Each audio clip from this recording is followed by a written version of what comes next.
Well, hey, Dave Melinda here, Positive Polarity Podcast. Hope things are going awesome for you.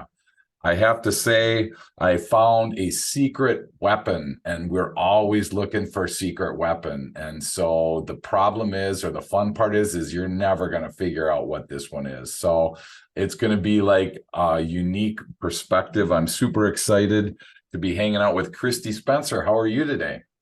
I am doing great. Glad to be here. Awesome. Well, I don't want to give your company name away right away because then they're going to know what the secret weapon is. But it's interesting. I have to say, in prep for today, I started in one angle and then kind of went in a total different direction. We'll give it away now. You're the founder of the Polite Company, and so tell us, what is the Polite Company? So, the Polite Company is a business that I founded to teach people business etiquette primarily. So, I help individuals, I help businesses, I help organizations, and these might be people who are struggling with maybe it's new hires and kind of getting them ingrained in the culture. Maybe they are having some issues with customer service. Maybe they want to instill some expectations for how the company is, its employees are going to show gratitude to clients. Any of those kinds of things that center around etiquette and the principles of etiquette and looking at leadership through the lens of etiquette is what I specialize in. And that those are awesome things. I wouldn't even thought of half of what you just said. I was thinking, like I said, when I started this, I was like in a total different direction. And so I saw in prep for today that you call etiquette a secret weapon. So when you think about that, when you say that, what kind of was in your brain when you were unpacking that for yourself? Well, I think that, first of all, it's a secret weapon that's totally free. I mean, manners cost us nothing, but they can be everything towards our business. And I think if you have a business that has those principles of consideration, respect, and honesty at the forefront, I think that gives your company such a huge competitive edge, and to have that be cohesive, so it's comprehensive, everyone knows it, and it's consistent. And when people understand what a company is and how they're going to react and how they're going to act, they want to do business with them because they trust them. Sure. Well, and I think you talk about honesty and respect and consideration, and we'll get into those. I have to say right up front, though, Kristi, I had this big blind spot because I was like, I don't really think I need this, because in my mind, I was thinking, and this is the guy talking, I was thinking white gloves. I was thinking which piece of silverware to use, right? And I was thinking, how do you sit properly? Those were the things in my mind, so kind of talk to the business owner, entrepreneur that's listening right now that is in that same spot that it's like they're about to go into some other podcast. And I'm just before you do, just listen to this because I really feel like there are some real applicable pieces here that we tend to overlook. So when you have somebody that says either I don't need this or they have a different perspective of what it is, what's your response back to them? I think that, like a lot of businesses, etiquette can have a bit of a bad reputation because some of us have had a bad experience with etiquette. And usually that means that we've done something, and, our great Aunt Sally sitting across from the table at us, tisk tisk, is that a word? Yep. Us, because we didn't do something Sure. correctly. And then we started to feel shame, and then we start to feel anxiety. And so what I try to teach is that etiquette is a million of these little things. It's knowing what to do, it's knowing what to expect others to do, but also there are some rules. And that's like knowing what fork to use, that's knowing how to make a good introduction, it's knowing how to hand your business card to somebody properly. And knowing those simple rules allows you to focus on whatever else is happening. If it's a networking event or if it's a dinner, business client dinner, that lets you focus on that relationship and what's at hand instead of being in your own head, wondering, did I just wear the right thing? Did I just say the right thing? Those Sure. kinds of things. So there's a lot of little rules along the way that you can learn. But Okay. one thing is it's what you want to keep in mind all the time is I'm building a relationship. And what actions can I use? What words can I use to build that relationship? Sure. Wow, that's awesome. And we love talking about communication. So that was when I started to do the research. I really started to feel the alignment there because, 80 this the research shows that 85% of our success every day has to do with our communication. So like you said, what are the right words to use? And whether you're in a networking situation or you're with a client talking to, your team, wherever you are, obviously word choice is very important. So I greatly appreciate that. I'm going to try really hard to not revert back to my blind spots. So if I do, just smack me upside the head because, and That wouldn't be good etiquette. I know that's not etiquette. So, but let's kind of go back. I'd like to kind of go back and see how did that become your passion and what started you on this journey? Because I have to say, I've never met an etiquette coach. And so I'm just curious, was there something specific that started you along this journey? I had a lifelong passion for etiquette. I mean, etiquette nerd forever. I'm always just interested in what was the right thing to do? What should I do? How should I do this? I'm a rule follower. And so that was one of the things, and had always had a really big interest in Emily Post and her institute and teaching etiquette. And so during COVID, everybody kind of took a new perspective, weren't traveling. And I had this thing on my bucket list that I wanted to do, which was to start teaching etiquette.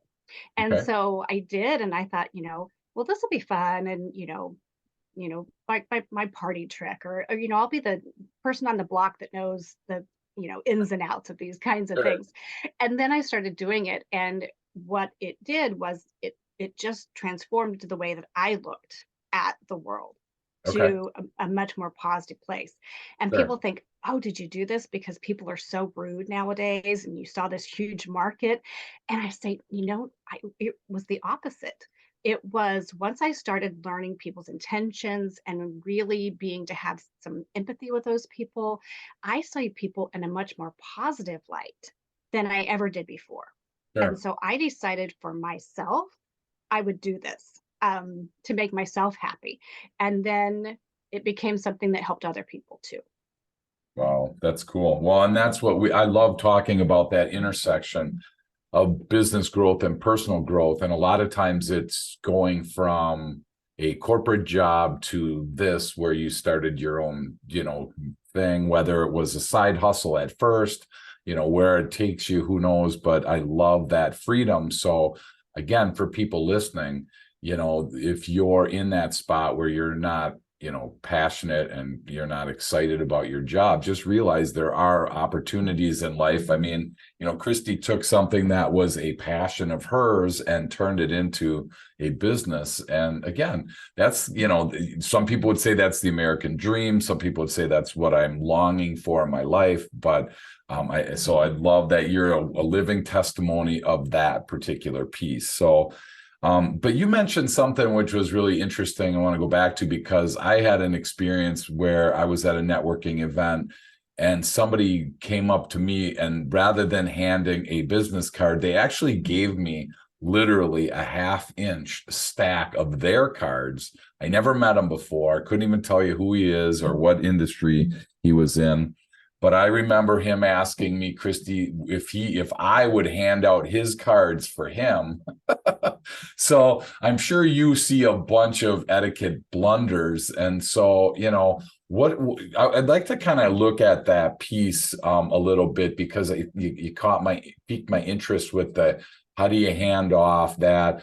And I wrote down a question of like, if you're at a networking event and you walk up and there's five or a group of people that are talking, it's always awkward to kind of insert yourself into that. So is there a proper way to do that that's less awkward that you've found? I think if you're the person that's trying to enter the conversation, time stands still because it feels like you're standing there forever, kind of Yep. trying to get your in. Yep. Best case scenario, you have been introduced to one of those people in the group. Okay. and can kind of use that as an in. But on that, it's on the people in that group to recognize you and then bring you into that conversation. And Gotcha. I, Okay. I urge people stand there just a little bit longer than feels comfortable, because you're going to start feeling uncomfortable pretty quickly. And you're Yep. going to feel it much more than those other people are going to feel it. And so good people who you want to network with are going to recognize that and bring you into the conversation. Um, sometimes it just gets too awkward, and then, fight or flight takes over, and we decide to kind of slowly back away Right. too. But Yeah. okay, so can we talk about the business card Yeah. I uh love it. Love to. incident? Well, to back that one up, oh my gosh. So when you go to a networking event, your goal is not to beat everybody at the event. Sure. You're much better off saying, I want to make 3 to 5 new connections and have a conversation with those 3 to 5 people. So unless you're actually speed networking, you're not going to meet everybody in the room, nor should you try to. That is so overwhelming. Right. Um, and then when people are at business events, you don't want to, lead with your business card. And this is not a race to pass as many business cards out as possible. When you pass that business card to somebody, you want to, do it at the right time. You want to do it with intention. You want to do it with a purpose. I'd love to set up a meeting with you. Um, so to then ask somebody to outsource your business card, That's a giving really kind way away of saying it, because that wasn't what I was thinking, Kristi. But thanks for that kind way of saying that. That's awesome. that is a no. That is Yeah. a no. That's not the way to make friends. Yeah, no kidding. Well, I didn't know the guy and I don't trust him. I shouldn't say I don't trust him. I didn't trust him because I didn't know him. So and I think what you said is really solid, because I like to encourage people to have networking goals. So as you're driving to the event, let's say, why are you going? What is, driving home, what would it be like for you to go, man, that was like the best event that I've ever been at? So that's what I like to look at, is create those goals. And if it's, three meetings with three people that you'd never met before, I mean, that's success. I mean, so I think it's quality over quantity for a lot of times in that networking piece. But you talk about building relationships in etiquette, and so I think about that, where it's hard to build a relationship when I walk into a group and I don't know somebody. It's really hard to do that. I have all these things rushing through my head. And so I'm just curious, is there anything that we can have in our brain? Is there a question that we can start with? Is there something that, we can kind of break that ice with if we're not used to doing that? I think there are lots of icebreaker questions, and sometimes you can take a cue from what somebody is wearing. It's a tie pin, or something that they're wearing. It just says, maybe where they went to school, or they Sure. have on an interesting tie. There's some clues there. Those are always good. I think another thing is just to ask, what's the most exciting thing going on in your industry right now? And that often asks people. And then if all else fails, start talking about the food, because we all love food and we all have stories about that, and that puts people at ease. So, and that's one of those things that you're sharing an experience with someone. And Okay. so that kind of builds rapport as well. So, but I would try to lead with something more interesting than food. But if you got to go to what's on the buffet table, go for Yeah. that. Wow, that's cool. Well, and I think you really brought up a good point about, if you're in that group and you're aware that somebody's trying to break in, be that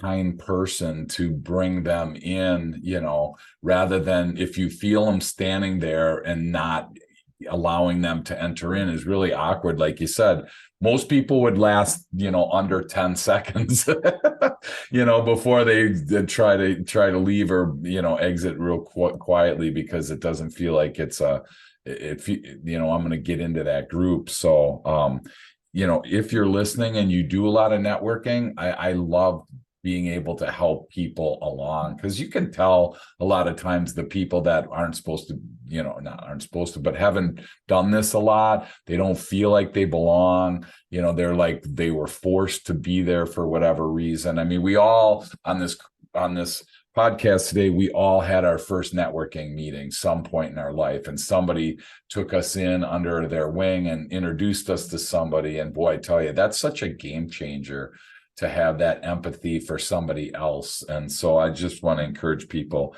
to do that. Do you talk about much when it comes to like email etiquette or Zoom etiquette, cell phone etiquette? Do you get into a lot of that as well? Because I see a lot of abuses in that kind of stuff.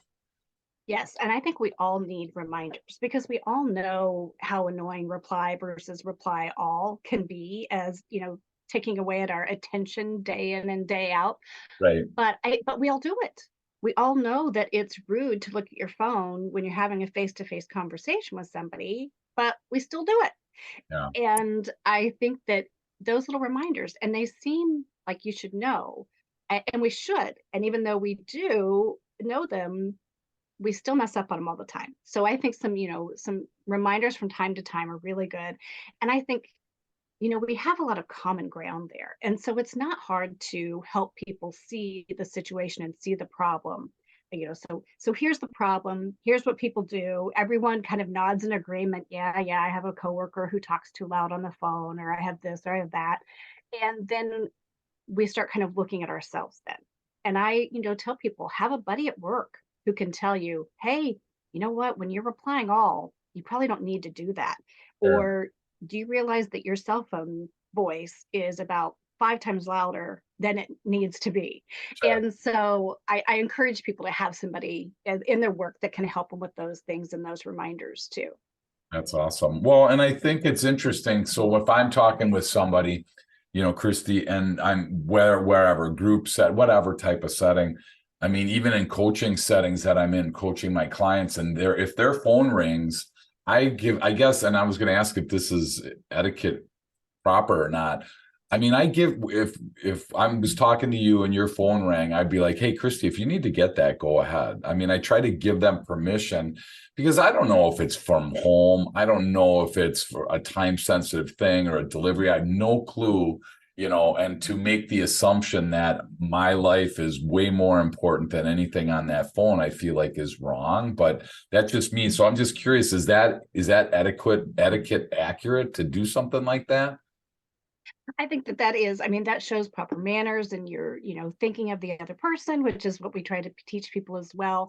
But I encourage people to keep that phone on silent as much as you possibly can, Right. because I don't think that there's really the expectation that some of us feel that there is to always answer our phones. I am not shocked and I am not put off in the least bit if I call somebody and I get their voicemail. Right.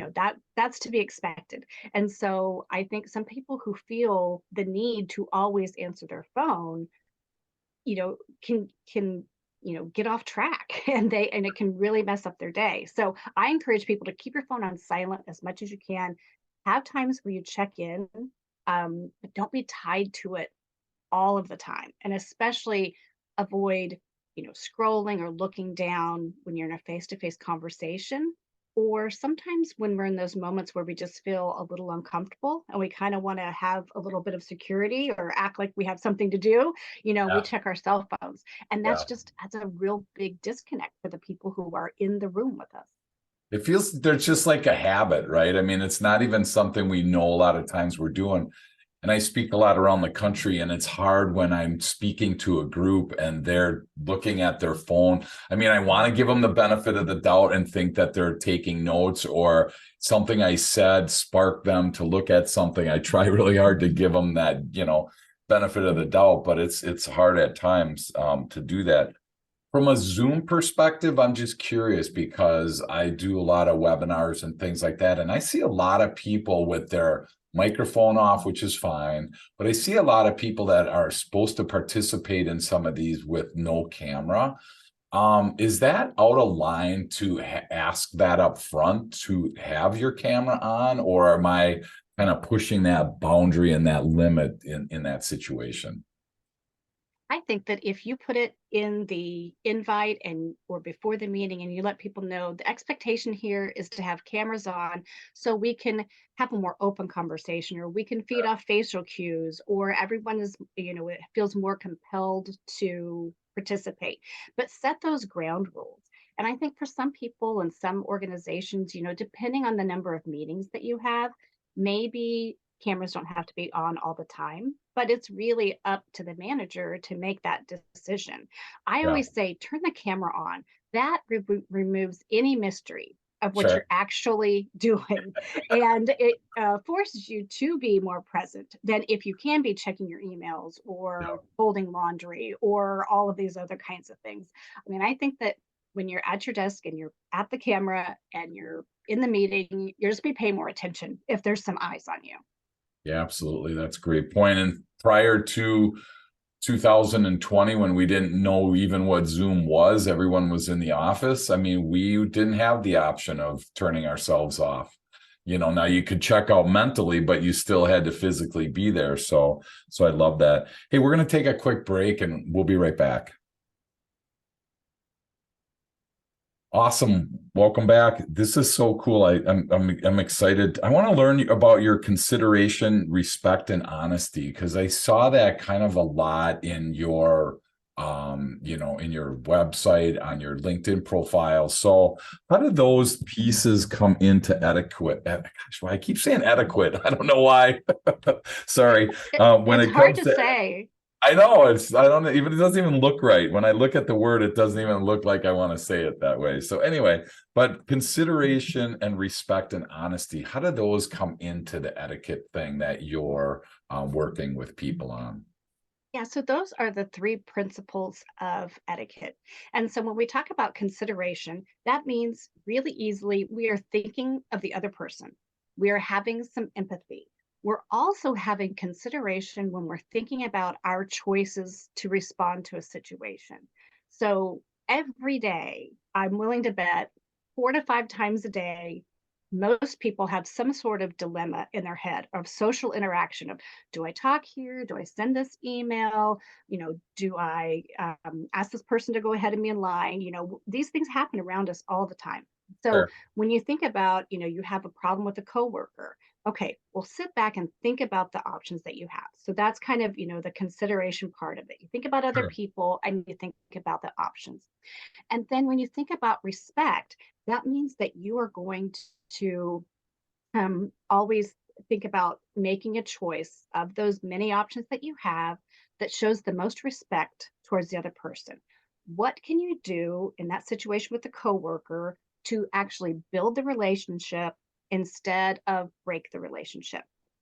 How can you tell somebody some bad news, but you do it in a way that is kind and considerate and empathetic towards them? So there's that respect part. And then honesty is sometimes surprising to people because they think, can we be polite and honest at the same time? And the answer is yes. And you have to be, because if you say hello to somebody, etiquette stars for you, but if you say hello sarcastically or you say thank you sarcastically, it falls flat. It's sure, worse than if you didn't say it at all. So sure. that honesty and sincerity is the way you deliver things. And it has to be have that sincerity, even a hollow thank you. It doesn't work. It hurts the relationship as opposed to helping it. So that's how those three things work together. That's awesome. And I tell you, it's funny because I feel like you can bring your A game, because if I always ask the question, like, if you could meet somebody dead or alive, who would it be? And most of the time people come up with some famous person, right? Pick a name, doesn't matter. But I feel like people would be more considerate, more respectful, and more honest with that person because they have such a high level of esteem for that person. Yet when we come into networking or we come into our team event, I mean, I kind of feel like we get lazy, and I feel like we start to let things slip. And that's where I feel, I mean, from a customer experience standpoint, like you said, customer service, we can't afford our customers to have a poor experience. So we don't let our customer experience team, whoever they are, we don't let them get sloppy, with customers. And so I'm just curious, do you notice that a lot, that people tend to get sloppy with their etiquette the more that they know the people that they're communicating with? I think so. And where I see it the most is follow through. And I think that, that's the biggest issue that I see in companies is, how do they follow through? Whether that's returning calls, whether that's getting back to people, whether that's writing the thank you note after the sale. I Yeah, think that the follow up is key because, once you have them, you've already made the sale. But how are you going to make the next one? Well, it's by building that relationship with them and then by following through. And so that's one of the things that I teach people the most is, interesting ways to be able to do that and to connect with people and always be thinking about those relationships. and I think that that's really good. I mean, follow through. We can get lazy there too, like you said. We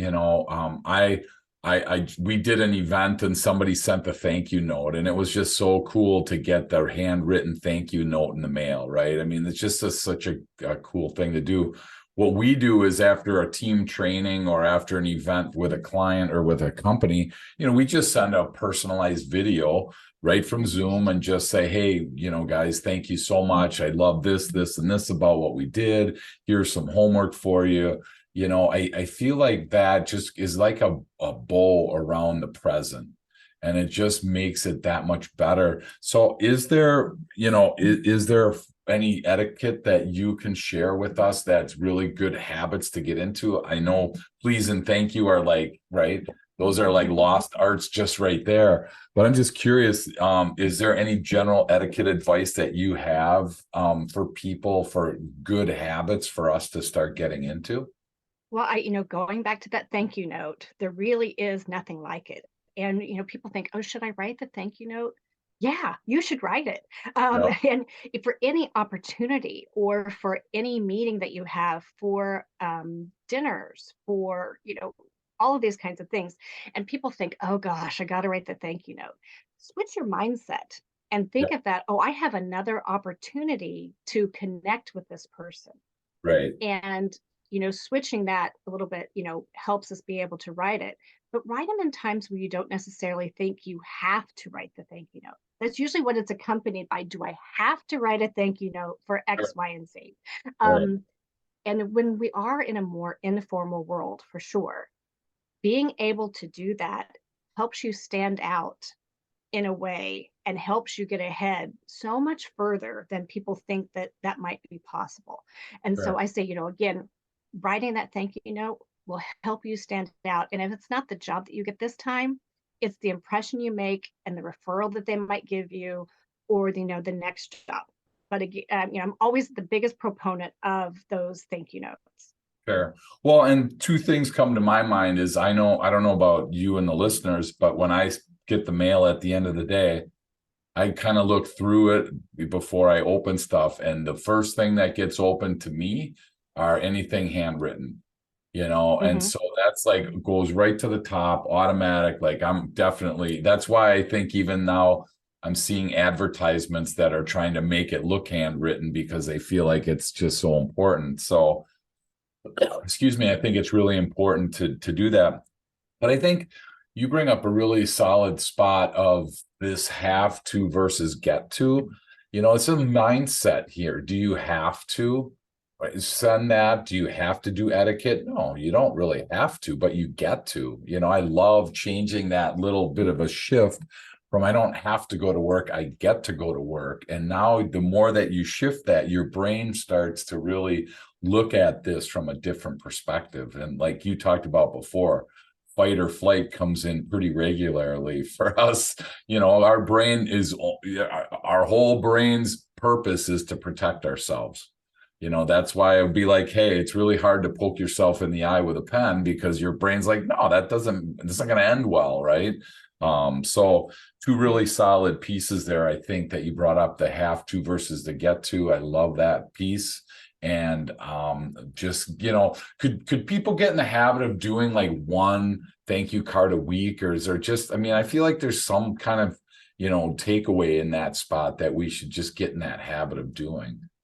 Yeah, I like to pick one day a week. So if it's Thank You Thursday or whatever it is, always have your notes together, have your stamps together. For some people, those are the sticky things that they put on the outside of the Yeah, envelope, which yep, no one knows exactly. about anymore. Right. Um, and have your pen there. And have a few starter phrases that get you started.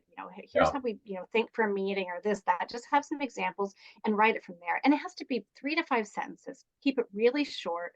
But just the fact by doing that shows that person so much about you and so much about your character and what you value and how you like to build relationships, that I cannot imagine a world where this goes wrong for somebody, where it's like, oh no, a thank you note.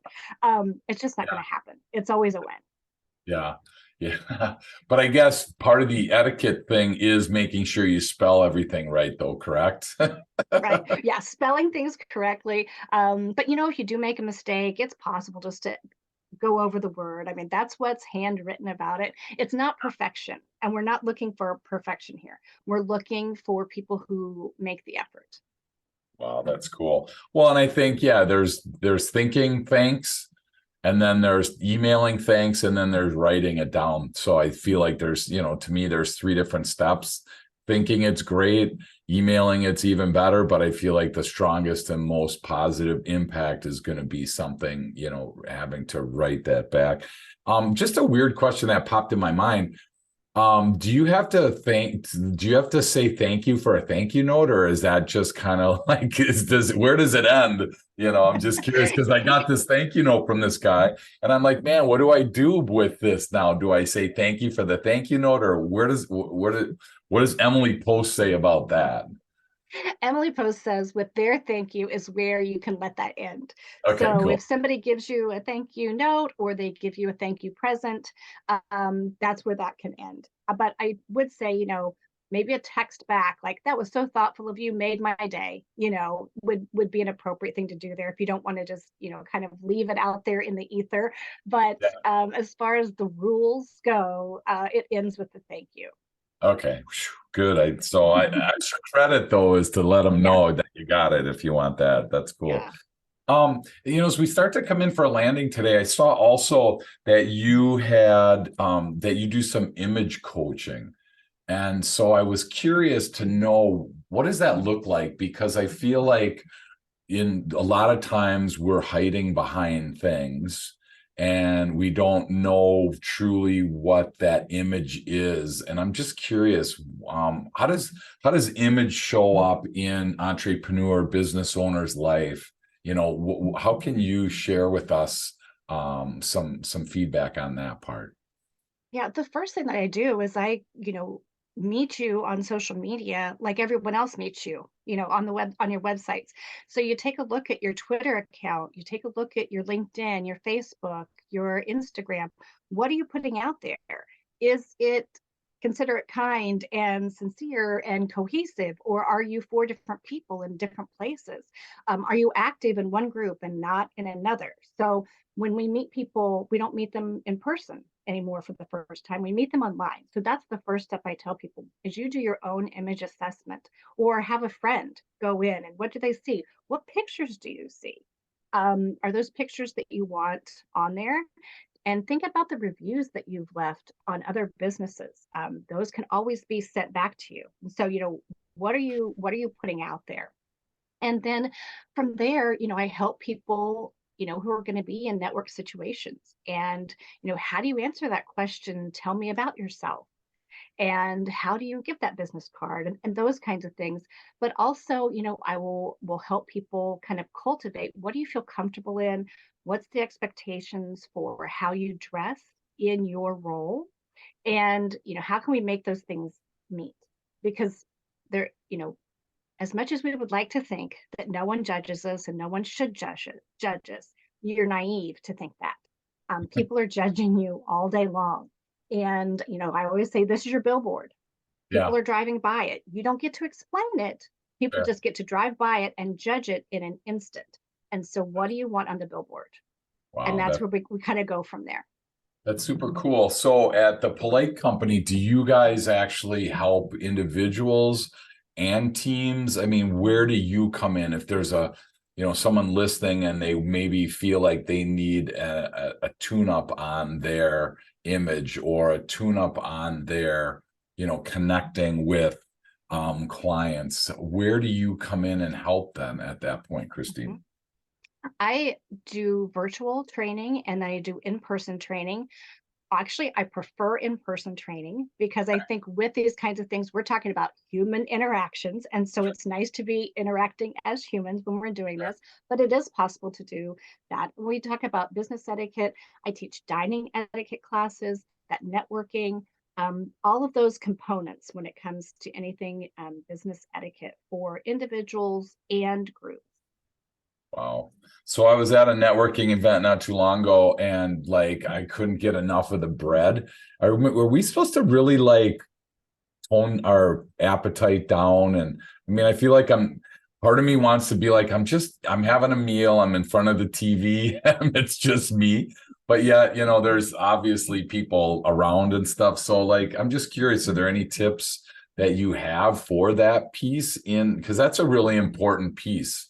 I mean, we've all been in networking where we're sitting around a group at a table with people we don't know. So, how do we maneuver through that? I think the biggest thing to think about is that you know that the reason why you're there is not the food. And the reason why you didn't be the open bar, it should be to make contact with other people. Sure. And so keep that as your number one goal. And so it's not about the food, it's not about the drink, it's not about the entertainment, it's about those people around you and connecting. So if you keep that front of mind, and then take a Ziploc bag and put the rolls in it and take it back to your room. Don't do that. Oh man, who created all this stuff, Kristi? I gotta say, as we land this plane today, who in the world was the person who's the right and wrong on all this? It changes. I prescribed to the Emily Post.